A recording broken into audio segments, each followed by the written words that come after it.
Alright, you ready? Mm-hmm. Alright, so I'm Zach Patella, as you guys are probably aware. This is my COL. And I chose prompt number 1. Some students have a background, identity, interest, or talent that is so meaningful they believe their application would be incomplete without it. This sounds like you, please share your story. I saw that and I went, hey, that sounds like me. Here I am to share my story. Great. Alright, so I'm going to be talking about life list angling, which I define as a more technical style of fishing.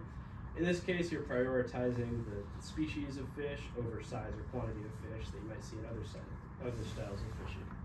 And every new species you catch gets added to your life list, and generally you refer to these as lifers, shorthand. So for a bit of a frame of reference, the number 1 life lister in the world has 2,270 species, all caught hook and line in the mouth by taking bait. That's the standard rules, I guess. By comparison, I have 179 or 180. I have one that's currently kind of in debate, trying to figure out. Wait, so what do you have to include in there for it to count? There's no like official convention, but the standards are, it has to be caught on hook and line. It has to be hooked in the mouth or go for the bait. I go with the latter option because sometimes they do go for the bait and they kind of miss it and they get hooked on the outside of the mouth. But yeah, it has to be hooked in the mouth, hook and line, go for the bait, and ideally you have to have a photo with enough information to get a conclusive identification. And one of these is getting debated? Go to the last slide, Harrison. The very last slide? Yes, the very last slide. Okay, so this one this I actually got on Saturday at Harbor Lake, and I thought it looked a little funny. Some of you guys may be familiar with this. This is a largemouth bass, but unbeknownst to a lot of people, they actually got split into 2 species last year. Really? The new species is the quote-unquote Florida bass, which has been known as a separate strain for a while. The tricky part is the only way to identify them is by counting the lateral line scales. You can see little notations.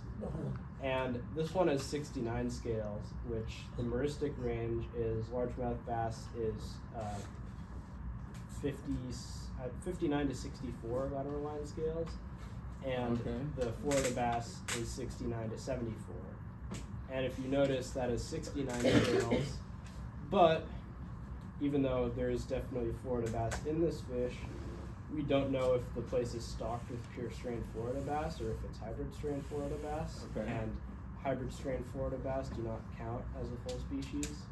So I have to email the city. I emailed them like 3 days ago. The city of LA? Yeah, with a very specific question. They have not gotten back to me. What was the question you asked? Mostly just about fish stocking in that pond. Do you stock Florida strain bass, and is there pure genetic strain bass? So it has to be like a purebred Florida bass. It can't be a hybrid. Pure enough. I don't know. So that one's kind of in debate. I'm hoping to hear back from them, but with the meristics checking out, I might check in with some of my friends and just count it. Going back to the number that you've collected so far, how long did that take you? When did you start doing this? I've been keeping a species list since I started fishing, but I'd only consider myself a part of the life listing community since like 2022. There's anything like third slide? This one? Yes. So the way I like to separate life listing versus just keeping a species list is, people with a species list are just, for the most part, everyday fishermen. And you go to a spot, you catch all the fish there, and that's it. But with life list angling, you're actively pursuing new spots and new fishing methods to catch fish. Probably one of the most popular is this photo on the left. That's known as a Tanago Ultimate, which is the second smallest hook on the market. And you can use that to catch very small fish, like that arrow goby. Wow. So it's a matter of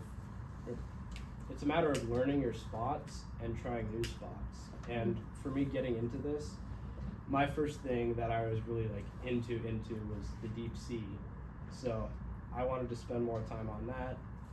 I still wasn't familiar with a lot of the other formalities, but pretty quickly I started figuring stuff out and catching cool fish. And I was fairly active on iNaturalist and Instagram at this point, and I started getting the attention of some other people that do lifeless angling here.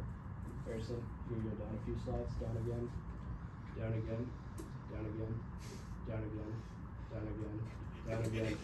Okay, so the first guy I met here, this is Jacob. He's a college student, and I caught a short spine comb fish, and that was his cue. He's like, "How'd you do that?"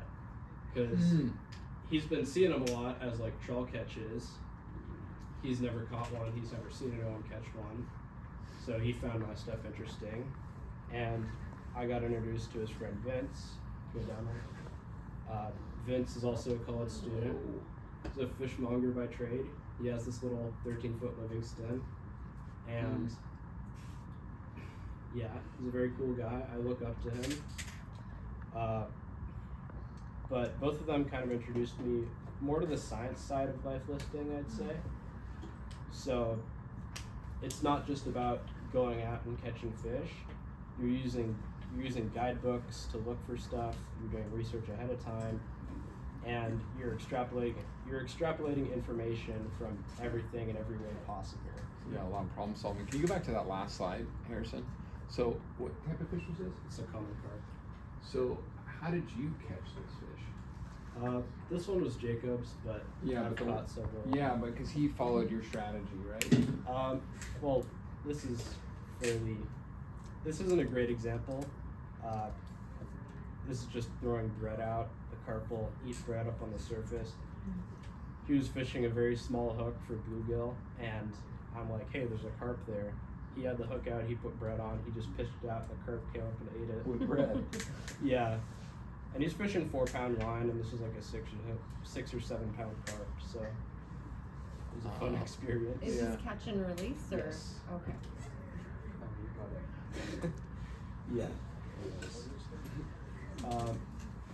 So they introduced me more to the science side of fishing, and that starts with, go up a little, up again, down, down. That starts with photos. So this here is a split nose rockfish, and if you notice, it's a bit of a mess. I mean, this fish has been trawled up from the depths off the Washington coast, driven back to shore, probably sat in a sorting bin for hours, and then finally a biologist or plant worker laid it out and took this photo. And this photo is the first result on Google, and it's also used as an identification photo on a government website. And you wonder why so many people struggle with fish identification, because this fish is an absolute mess. Then go down there. And then here's the same fish, except one that I've caught and photographed.